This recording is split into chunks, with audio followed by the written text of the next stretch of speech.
been bringing in new scientists into the picture, even as others retire.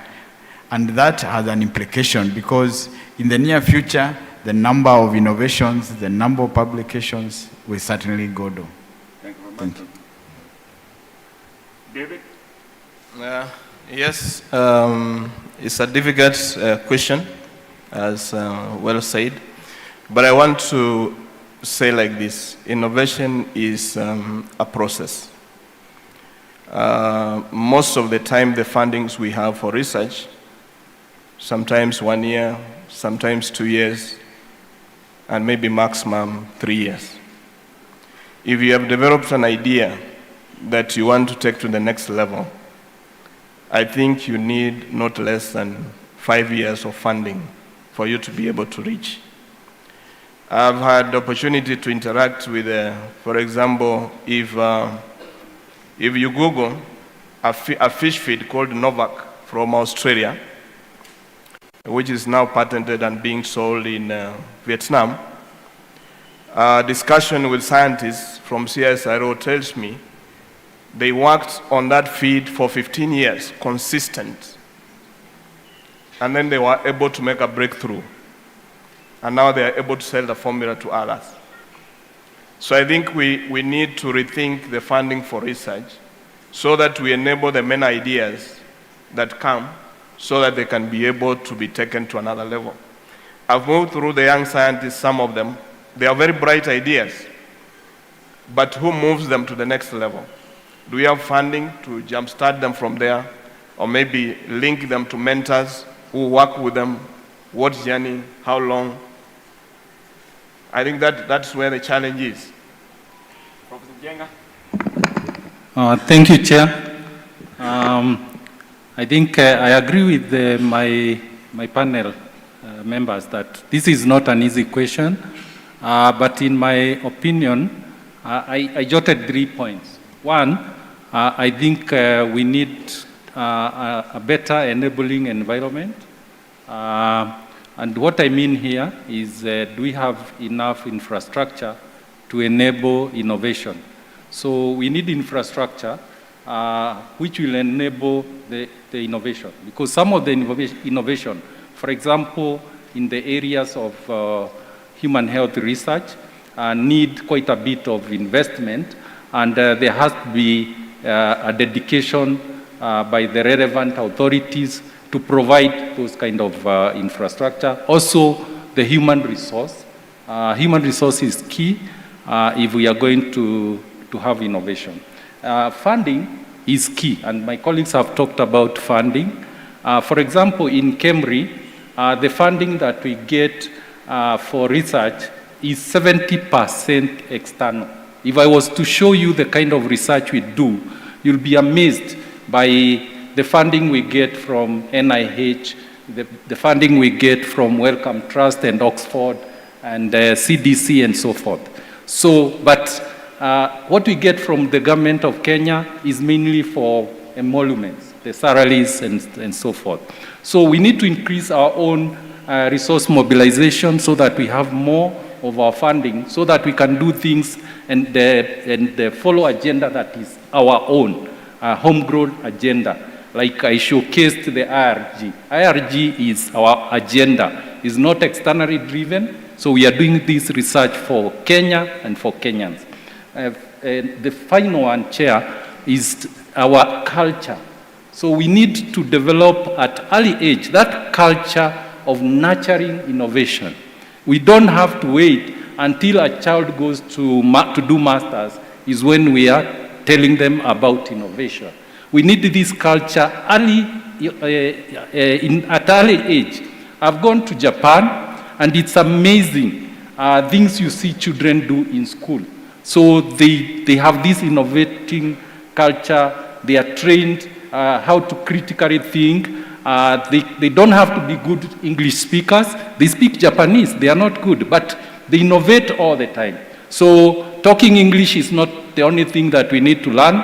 We need to learn how to make our own homegrown solutions. Thank you. Jonah? So thank you, Chair. So I have a few points, but my key area of focus is the link between research and industry. We need to at least commercialize our research, because from our experiences as KEFRI, the moment we bring in the private sector in terms of scaling up our product development, that is when we can have a breakthrough in terms of having more feasible impact in terms of what is being traded, the commodities that are being exported. We have seen that as one of the key aspects that as research institutions we need to invest in. So more developed countries have a lot of strong partnership with their industries.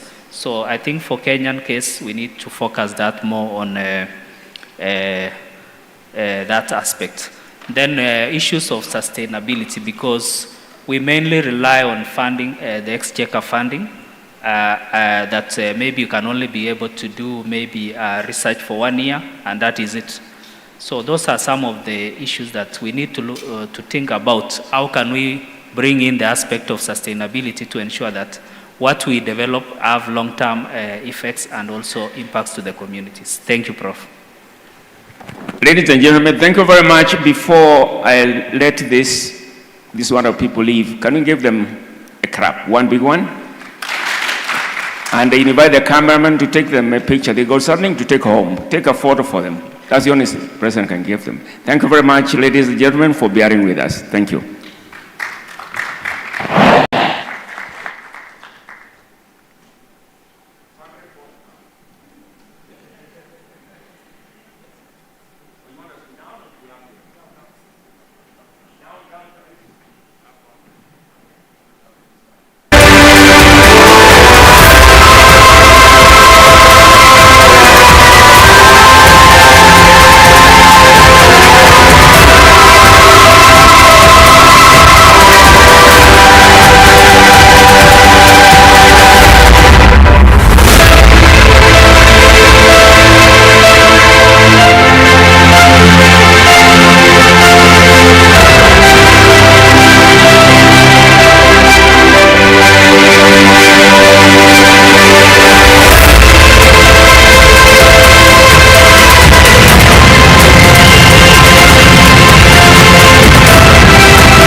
Try and recover much time as possible, but we are going into a very, very important session, a session that we have been challenged upon, and it's the power of storytelling in science communication.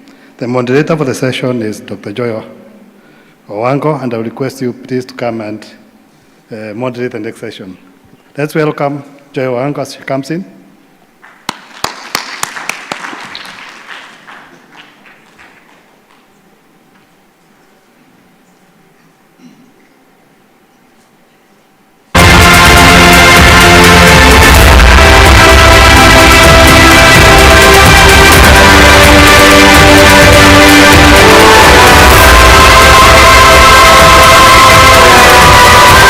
Good afternoon, everybody. I'm literally in between you and your lunch, and I promise to make this session not only interactive, but a maximum of 35 minutes. So I'm the Executive Director of the Training Center in Communication. It's a research capacity trust based at the University of Nairobi, and what we do is we build capacity for researchers, institutes, and governments on how they can improve their research output and increase their visibility through training and in scholarly and science communication. So this is actually very dear to us because we've been doing this for the last 18 years, and I'm really happy to bring in our panelists, whom we are going to have a discussion on what we need to do to improve communicating our research outputs to the various stakeholders. And these are stakeholders, these are partners we are really happy to say that we've worked with. So our first panelist is Mr. Kenneth Monjero. Mr. Monjero? As he's coming in, he is the founder of the president of the Fun and Education Global Network. On Twitter, or on X, he's called Dr. Fun. He is well known for sharing very innovative ways on communicating science to children from kindergarten to high school. So he knows how to make it fun, Dr. Fun. Next is Dr. Patrick Kinyua Kubai. Dr. Kubai is the Coordinator of Research, Collaboration and Extension, where he oversees the University Research Collaboration and Extension ecosystem in the Directorate of Research Innovation at Meru University of Science and Technology. Other than being teaching in clinical medicine and community health, he has been actively involved in the research and innovation weeks being hosted by the university. Welcome, sir. Next is Mr. Duncan Boyer. Mr. Duncan Boyer, he holds a BSc in Communication and Journalism degree from Moi University and has over 15 years in science journalism. He has been a practicing journalist in Kenya for various media organizations, but he also sits, and he's also done research for the International Federation of Journalists, and most importantly, he sits, he is the current chairperson of the Kenya Kenya Environment and Science Journalists Association. And our final speaker is Dr. Margaret Karembu. Dr. Karembu is the director of the Africa Center for the International Service for the Acquisition of Agribiotech Applications, known as ISA. She is the chair of the African Science Dialogue Hub. She is a science educator and communicator, on top of that being a trainer, and she's been actively involved in strengthening capacity for science communication and policy outreach for informed choices on modern biosciences in Africa. Welcome. So now we'll get right to it. We're talking about science communication, and that is literally the hardest bit after you've done your research, because you need to talk to non-scientists, you need to talk to different kinds of stakeholders in making sure that they understand your work.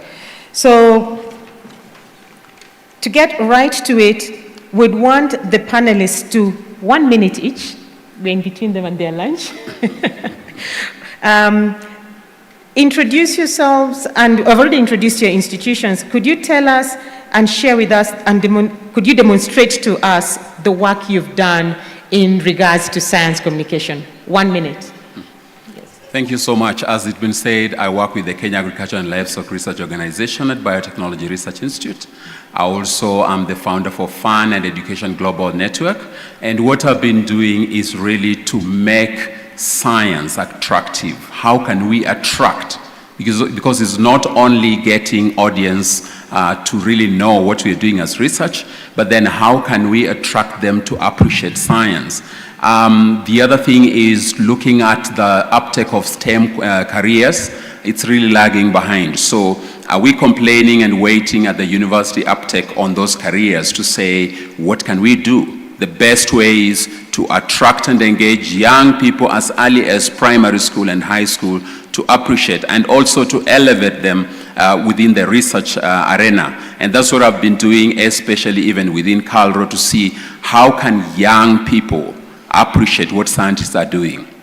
Other than just walking through the labs, how can they appreciate through prototypes, hands-on experiments, and not only experiments, but how can it be attractive, engaging, and empowering? Thank you. Thank you.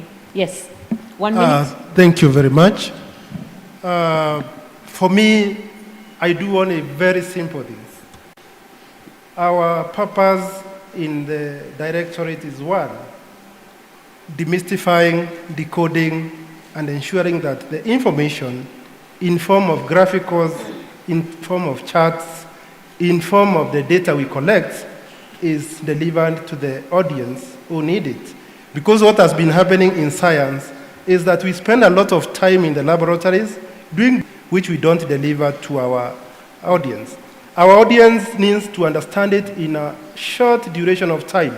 We do presentations in 2 to 5 minutes using the emerging methodologies of science communication, and specifically for us at Meru University, through the collaboration of University of Calgary, at Dalhousie University, at Barara University, we are doing what we call knowledge translation using digital storytelling. I have a video. If I have a chance, I will be showing you one. Thank you. Okay. All right. Yes, Chair. Yeah, we founded KENSJA simply because we felt frustrated as journalists. You go out to a conference like this one, and then all of a sudden, the editors did not see the sense of publishing these articles. So a few of us felt like we have to really remain focused, since our role is to inform and educate Kenyans. Out of that, so far, we have risen to 80 members. A good number of us also keep on leaving for communication work.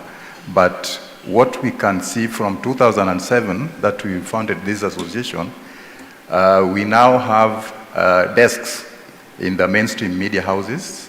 And some of us who are founder members have risen to editorial level, and already they are making sure that science is given the coverage it deserves. And you can see for yourselves, if you open newspapers, if you watch news, at least you'll see something to do with science nowadays. Thank you. Dr. Karembo. Yeah, thank you. Thank you, Joy, and it's such a pleasure to be here. ISA is the International Service for the Acquisition of Agribiotech Applications. We've been in Africa for the last 30 years now, hosted by the International Livestock Research Institute. We work with both public and private sector institutions, and our main business is to share knowledge on all aspects of modern biosciences and ensuring that scientists are able to come down from their ivory towers and reduce or break down their technical jargon in non-technical language that policymakers, farmers, journalists can make sense out of science. So we provide a service.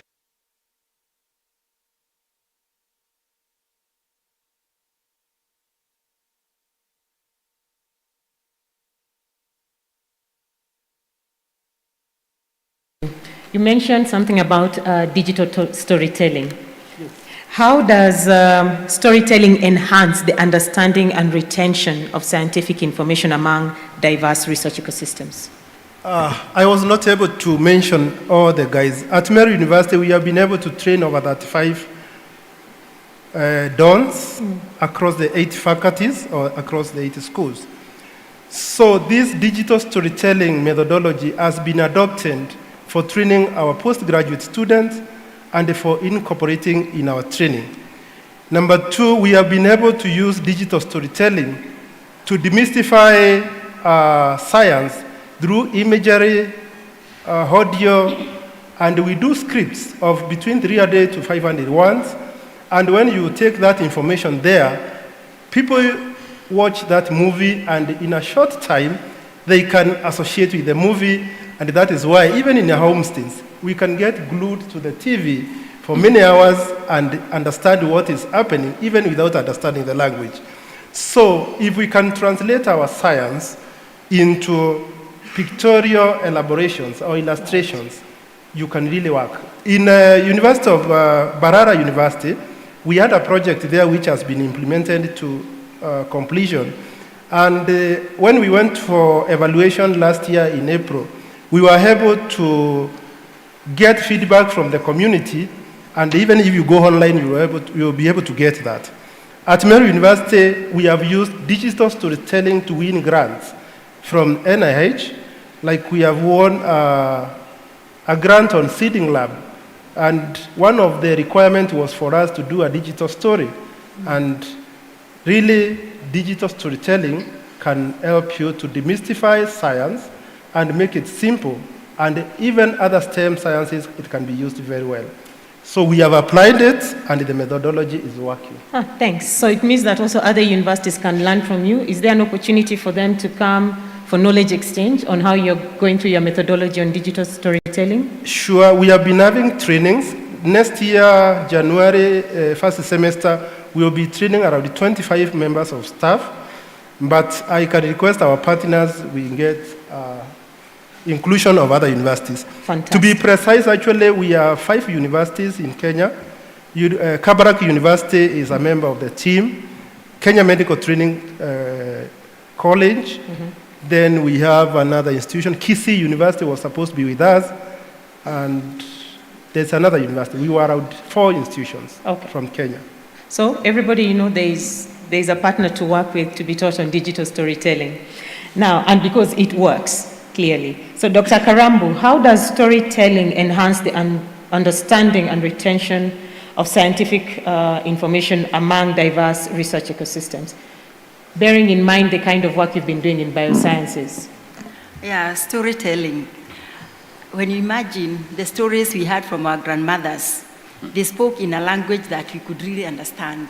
And what was very unique about that, there was always a hero or someone who had a problem, and that problem needed a solution so that you can move that, either the hair or the auger, from one situation to the next. So in terms of storytelling, I normally test with my children. I have a dentist in the house. She's a Gen Z. And so one day we were in a meeting, a social gathering, a wedding, and we were seated next to some politicians. And one politician asked, when we were introducing ourselves, asked her, "Oh, I've been given an appointment to do a root canal. Can you tell me what does it take to do a root canal?" Then my daughter quickly, it takes just 3 simple steps: extirpation, chemomechanical preparation, and obturation. So the politician was dazed and asked, what does all that mean? What am I trying to say? In storytelling, especially when it comes to scientific information, we need to step down the language. You must consider who you are speaking to or who you are telling the story to. And very, very importantly, you must consider the platform through which you tell your story. So if you want your research to be heard, to be used, to inform evidence, first and foremost, remember your hero. Who is your hero? And then what problem does the hero have? What are their pain points? If it's a politician or a policy maker, they are looking for evidence to inform policy. But if you go with the kind of language, technical language that we always do when you're in scientific conferences, your research findings will never inform anything. And then lastly, how does your research move your problem seeker from one level to the next? It's a farmer. He or she has a problem. So you need to link how you move that farmer from the point he or she is in terms of loss of yields or disease pressures to a level where he or she is able to get better yields. And so translating all that requires stories, but those stories must be told in a way that is understandable to your audience. So remember, a hero with a problem, and you have an intervention yourself as a researcher, as a scientist, but you must demonstrate how that finding moves your hero from their pain to their joy. Thank you. Now, when it comes to science journalism, what do you think is the future of science journalism and its active contribution to the academic community? And we from the academic community, what do we need to do better to make the process seamless? Yes, I think that what scientists need to do more is collaboration with journalists. We cannot work alone without scientists, and we all know that science is something that is very factual and is not politics or lies. So for us to move as one, we need to incorporate journalists, get them involved, and also look at them as part of you, whereas we are not really pure scientists, we are social scientists. But over time, we have realized a situation where scientists are not willing to talk to journalists, and I will credit, I've seen Professor Micheka here, is always ready to talk to journalists. We know also institutions that are not willing to talk to journalists, and from where we are coming from, we believe that research is not complete if it is not communicated to the masses. So our appeal is that you need to change the way you look at us. You need to really step back a little and stop taking words that are uttered by some people saying that journalists are bad people, they'll finish you. I think you need to ask yourself, why do they say that and the following day they call the journalists to cover them? What they're simply doing is that they know you are telling the truth, but they want to keep you away from the media. So they want that space. That space is for you. In fact, that's why we founded this association. I've seen presenters saying they are mandated by acts. Ours, we mandated ourselves because we wanted to bridge the gap. We wanted you guys to teach Kenyans, to educate them, at least to change. For example, when you look at cholera, cholera is a disease that should not be killing people in a number that it does. But it does because they are not informed. They don't get this kind of information. So my appeal and our appeal is that incorporate us, talk to us. We are not bad people. I think we just talk like friends. For example, if somebody here, I think some of you know Dr. Mugo, he formerly worked for CIMIT. When the debate of GMOs started coming, and I started knowing Dr. Mugo in 2003, and when the seeds came from Mexico, he engaged a number of us, a few journalists, and we went to the airport to receive the seeds. Some of us were scared. Then we went to Kiboko, we planted, and we saw it from the beginning to the end. So my appeal also is engage us from the beginning, rather than calling us when you want to release the findings. That is not much enough because we are not the scientists of your caliber and we don't understand these topics. So if you take us through, this is how we also get to know, so that as a messenger, I don't misreport to the listener or the viewers or the readers. Maybe there are few challenges also we are encountering in digital storytelling. I don't want to dwell there, it's about publication. For us, we have been able to come up with a consent and recruitment form. In our ethics committee, also we are trying to integrate the tools for continual consenting, because when you publish any story, whether it is on Twitter, TikTok, you need to get the consent. So that is the gap which is there at policy level, and maybe as Professor Andala and the other stakeholders communicate to the fellow policymakers, we need to integrate that in our ethics committees, IRBs in all institutions, to ensure that at least the continual consenting process is acquired. So during the storytelling, as we write and publish, we also need to take cognizance of that so that we don't get into litigation issues of digital storytelling as we bring it to the, as a method of translating knowledge for innovations in our country. Okay, thank you. So, Dr. Fan. Yes, thank you. Yes. I'm looking at the academia in regards to science communication, and I always pose this question: should scientists become journalists, or should journalists become scientists? Because there is missing link. Journalists might not be equipped with what the scientist is doing, and the scientist doesn't know how to communicate what they are doing. And I've seen this aspect change, especially within CALRO, where scientists have now been, capacity building has been done on how to interact with farmers, because these are not times to do research for farmers. It's time to do research with farmers. How can we embed them, engage them in the research value chain? And not only that, but the tool of storytelling, I just want to go to that. I highly advocate for science centers, science museums, science parks, because this sparks the interest within the non-scientific audience.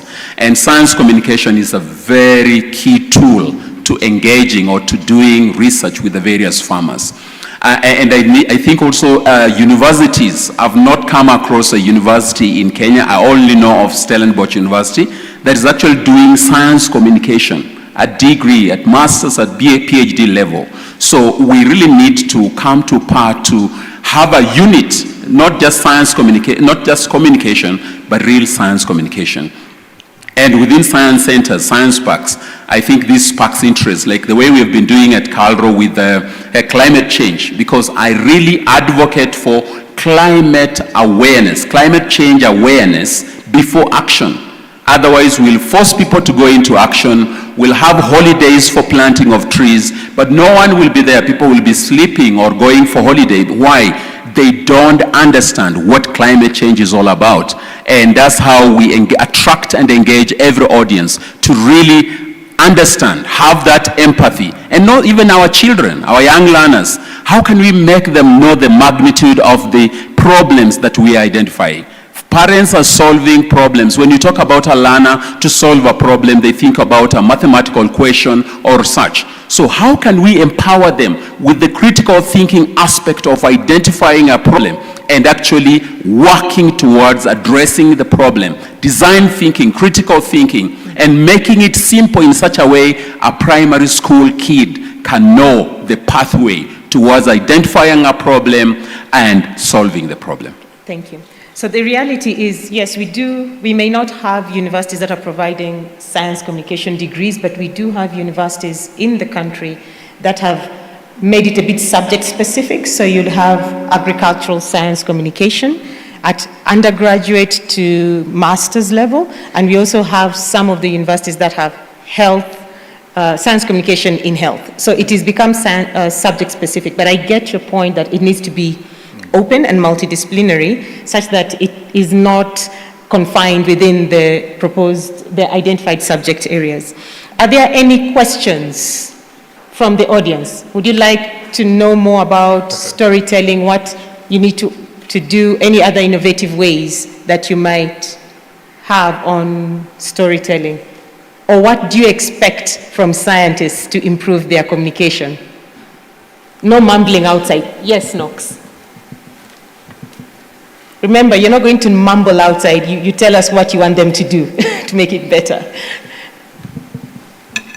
I'll try to be quick, and we've been trying to do it with the NRF Kenya when we started on Monday talking about science communication.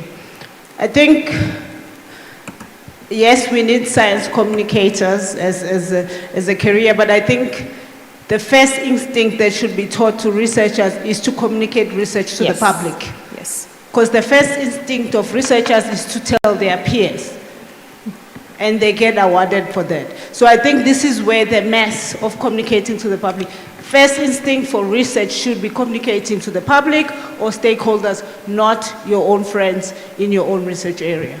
That is actually very correct, and it's what, as a center, TCC Africa, based at the University of Nairobi, we are doing. We've been training scientists on how to communicate to various stakeholders, starting with their peers. And fortunately, some of the stakeholders here are not only either recipients, but partners that we've worked with in training scientists on how to communicate their work. Because, coming to you and you, because the reality is, as scientists, you need to understand you're already involved in the communication process through scholarly communication. You're writing papers, you're talking to peer reviewers, you're already communicating. It's just that you need to communicate differently because you're talking to a different audience about your work.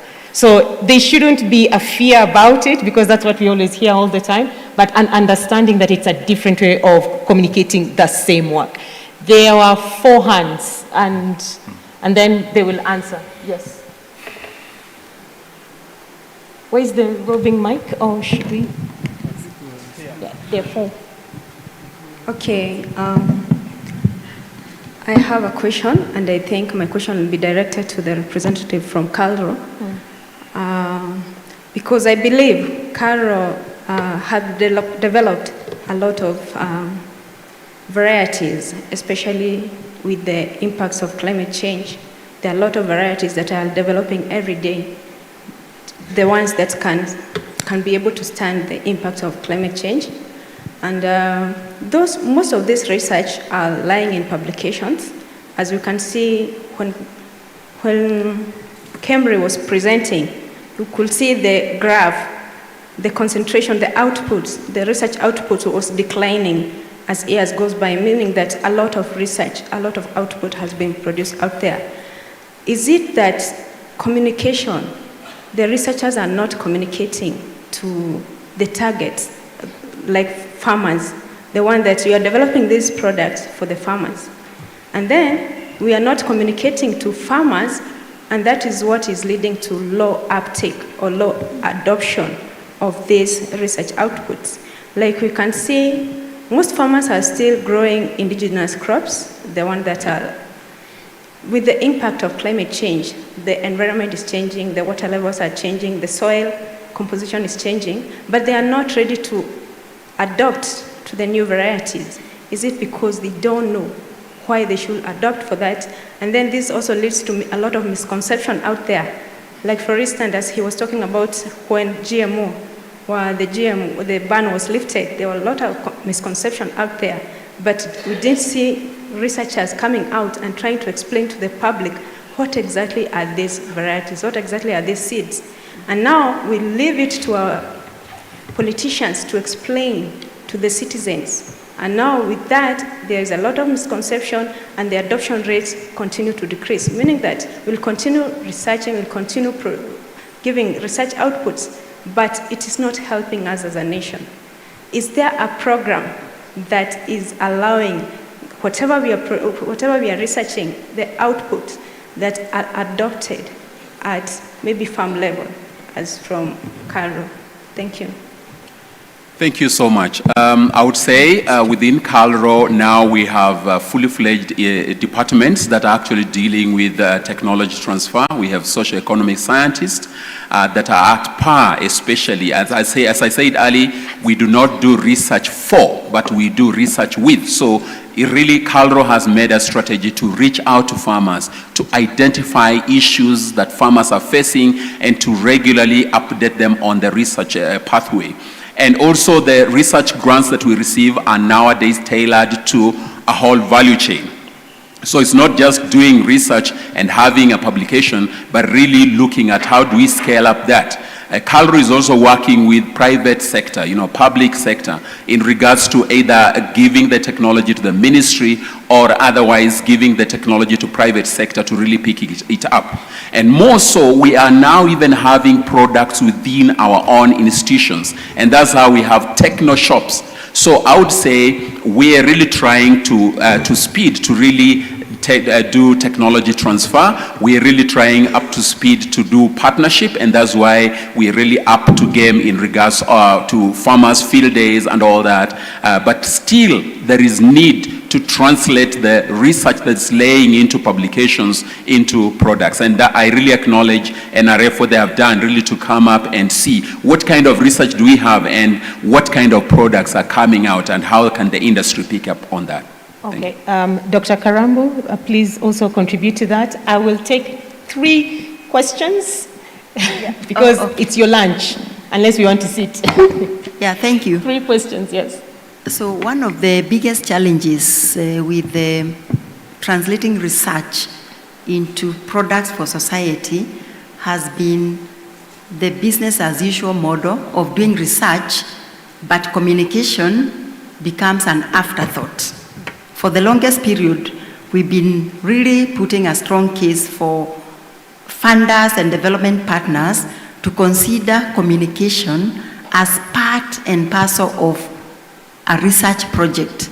Because when it is an afterthought, then you end up having findings, and then somebody else or another team comes and starts trying to make sense out of that. So this is one of the areas that we really need to be very, very strict about, and the national research funds, please, whenever you support research, let's ensure that we have a kitty or we have a component for communicating research findings. Number 2, we have universities and our research institutions where we have the natural sciences and we have the social sciences.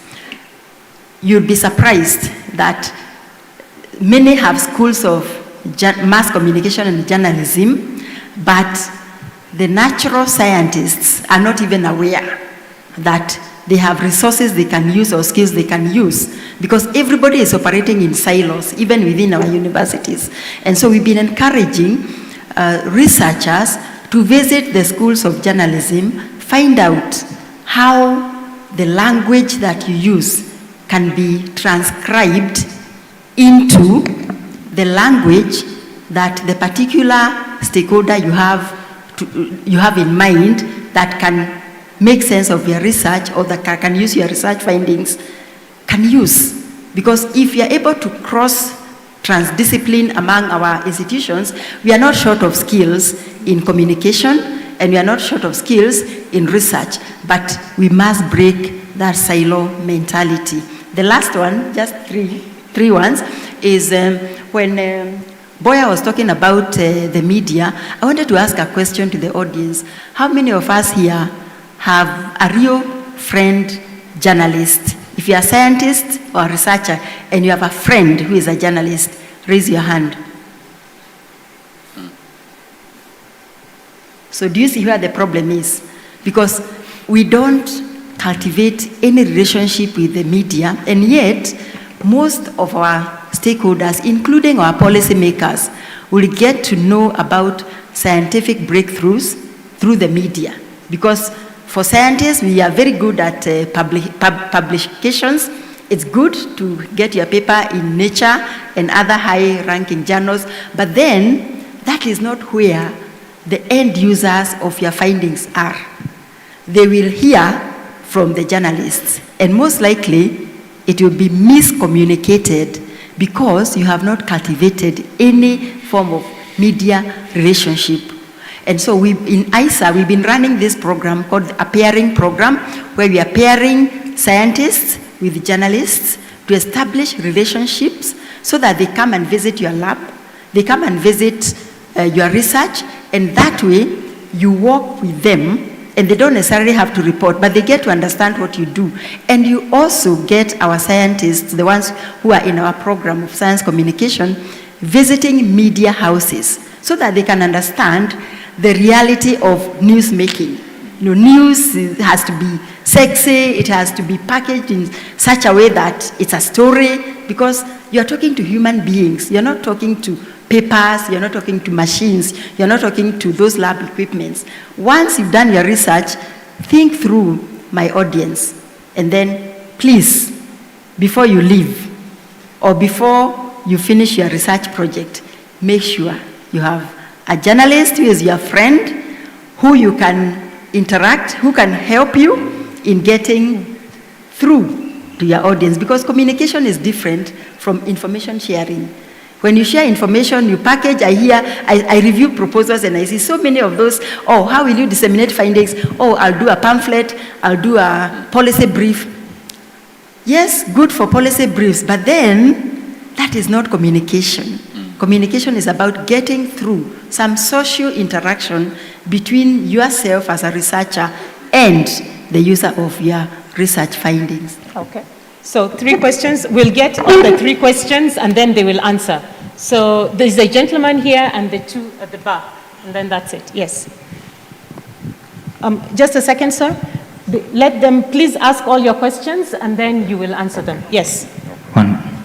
My name is Abdul. In terms of communicating and also disseminating research findings or our research, our consumers are the people. How much have we invested in communicating to the local languages? Because we are leaving our traditions and we are using the English language mostly in disseminating information to the people.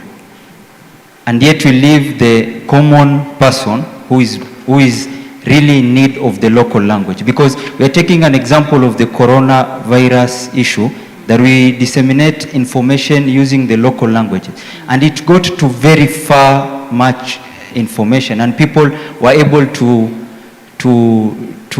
be able to move and also interact well, because that information was disseminated to the best language that our research. Is there investment in terms of translating these findings into our local language? Thank you. The next two questions. Good afternoon. Yes. My name is Edgar Afula, and thanks to Mackay report of 1981, I managed to attend the 844 system. And on behalf of these delegates who are seated here, we are grateful for this opportunity. Well, I'm affiliated to the University of Nairobi, where the moderator is. But again, if I relate my question to what my friend has just talked about, we are really talking about National Research Festival on behalf of the elite, 10% who managed to go to the university. My question is very general and goes to the panelists. What role is the government of Kenya, a National Research Festival in totality, playing to ensure that the 90% of our community, because I am very sure that Kenya's Vision 2030 envision Kenya to be an equity society, but a few of us managed to go to the university like me and get an opportunity to understand Article 1 of the Constitution, the sovereignty of people. So even if we are talking about the communication and the science, what about that little Mwananchi that is back in Busia, where I come from? I am known as the advocate of the less fortunate. Thank you. Thank you. Thank you, moderator. My name is Sam Muturi. I have got a question which is directed to the person, the doctor from the University of Nairobi, and also the gentleman from Cairo. When I checked last, I am from boomer generation. When I checked last, there should be a distinction between basic research and applied research. So I want to know from the University of Nairobi, do you have this distinction? And also from Cairo. When I checked last, they said that basic research is research which you do to expand the horizon of knowledge. And applied research is the research you do that can solve day-to-day problems. So in your research activities, I'm also from a university, you have this distinction. What is proportion, which is basic research, to expand the horizon of knowledge? And what proportion do you do to solve the day-to-day problems like growing of ndoko and nzou in my Makindo farm? Thank you. Okay. All right. You can start. Let me dive into it. I will speak to various aspects. So we are usually saying that in science communication, keep it simple. When we say keep it simple, it's you reduce the jargon. And this is what has happened over the years.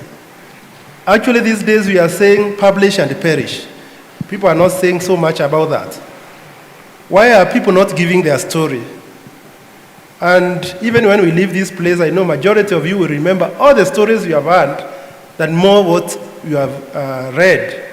Because they say if you want to write something from Africans, put it in writing. You'll never remember it. But the movie or soap opera which they watched yesterday, they'll remember everything. So in science communication, we are saying, and from where I sit in health, we call it demystifying medicine.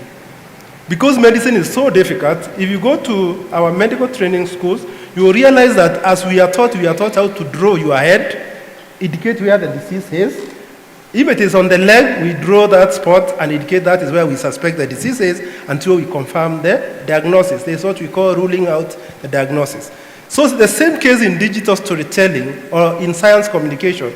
We are proposing a new methodology for both qualitative and quantitative research, so that you are able to get or to bridge the gap between you and the consumers. When it comes to participation, right, like now the government is proposing a lot of participation in any agenda. Now in research, we participate in delivering our research outputs. and for knowledge translation now to get the innovations we want and the prototypes. We really need to demystify what we are doing so that even our product, when they get out to the market, they can be used. Last but not least, of course, there's a lot of misconception. So for me to give some way forward, we really need to protect our concepts from day one so that people can speak them in our innovation weeks, they can speak them in festivals like this. Otherwise, it will keep repeating itself and talking about policy. We need also to domesticate how we get consenting process from our NACOSTI, which is the regulating body, to ensure that at least when somebody gives their information, it's not misused for other purposes. Thank you. The next speakers, please address the issue on communicating in local languages and the government of Kenya's role in making sure that those who are not in the university can also still have access to the communication of the research that is produced. Okay? Okay. Oh, all right. All right, Dr. Karambu. And then... Okay, of course, I will not talk for government because government is full here, so Andala will talk about that. Yeah. But let me mention that in terms of language, it is not just about simplifying the research into English language. It is about pairing scientists with journalists, including those who are in community media, those who are in vernacular stations, so that you can listen, the farmers can listen to the researchers in the language that they understand. And so that pairing program that we've been running, we are actually very keen on ensuring that our scientists also get to understand from the journalists and the extension service providers, including the linguists in our universities, because we are so rich in resources and expertise. We don't use our linguists to help us break down the kind of jargon that we take to our farmers. So again, pairing is important because trust is key in communication. And if somebody speaks my language and is an expert, I'll trust that person better than somebody else who comes and there's a translator or interpreter in between. Let me also mention that I have been involved in an initiative through support from the Research and Innovation System for Africa, RISA, developing Kenya's research and development policy. It is unfortunate that 60 years down to our independence, we actually don't have an overarching policy on research and development. And the question that Professor there asked about how do you differentiate between basic research and applied and translational research can very well be addressed when you have a policy that looks at the three rhymes of knowledge generation and building. And I am hopeful that that process will be adopted because it clearly showed in Kenya that we have a serious problem in the way we prioritize our research and in the way we disseminate our research, and most importantly, in the way that we miscommunicate research findings. So I hope I'll be talking to Andala again and the team that developed the research and development policy. I know there are initiatives to integrate with the science, technology, and innovation policy, but these questions can be addressed very easily when you have an overarching policy. I know all the institutions have their own policy, institutional policy, but when you don't have an overarching policy, it becomes difficult even to see how best you communicate the research findings from collecting data from grassroots communities, and then you are not able to get an avenue or a platform to communicate that back. Lastly, this is my last point. My last point is that it is also important for researchers and scientists to know that the bottom line about why we do research is that we care about the pains that our society is having, and we need to develop solutions. But when it comes to the scientists, my advice is when you communicate with your end users, people want to know that you care before they care about what you know. I know many times we want to use this big language because we want people to know that we know. But once you are able to establish trust by showing people that you care before you show them what you know, then it becomes so much easier. And once you establish trust, communication becomes very easy. Thank you. Okay. Yes? Okay, on language, thanks for bringing up that issue. I think we have been saying that scientists are unfair to us, but what we have realized over the years is that they do a lot of disservice to populations in this country. What they talk about is in English. Nobody knows these things on the ground. My appeal is, we have so many vernacular stations nowadays. When they invite you, please walk in and speak your language. Let's only not pretend we know English and Swahili. Let's go down to our mother tongue and talk to the people on the ground. You know, majority of the people, like even now, they'll tell you they heard over the radio. Which radio? It is a community radio station. So if you really want to transform this country, try and move back a little, just make a step. Then finally, Joy, I think the institutions in this country need to relax their policy towards the way they engage with the media. An event like this is a gold mine of stories. You know, we have been going through the presentations, and you realize if you did a presentation yesterday or a day before, a journalist came over to talk to you. Now, we want that presentation. Can you give me what you presented? Then the caveat is, I'm not given permission to share. And now, you are talking here and the money you are given by NRF, which is a public funded institution. So these policies need to relax. You know, you are keeping us off coming to you again. I know certain institutions I can't go to, even if they have a good story to what level, because I'm not going to get the story I want. So what I think, you know, we have been going to NGOs to fill the gap. We can't go to the politicians when it comes to issues of science. We have been going to the international organizations, CIMIT, ICRISAT, ETC, because the Kenyan scientists have blocked us from reaching them. A good number, by the way, a good number. We know institutions that are okay, friendly to us. We know also institutions that you'll never make it. And year in, year out, their MD comes and go, and the same system remains. And now we are talking of young scientists. Do we also want them just to continue the same way? What change are we making? Yeah. That's my challenge to scientists and heads of institutions, that if we really want to make our contribution in this country, let's do it. You know, when it comes to leadership, I don't think politicians are the only leaders in this country. Yeah. So, Mr. Mboya, yes. I think Thank point you. is taken. Thank you. So, 30 seconds, Dr. Fan. I know you can do it.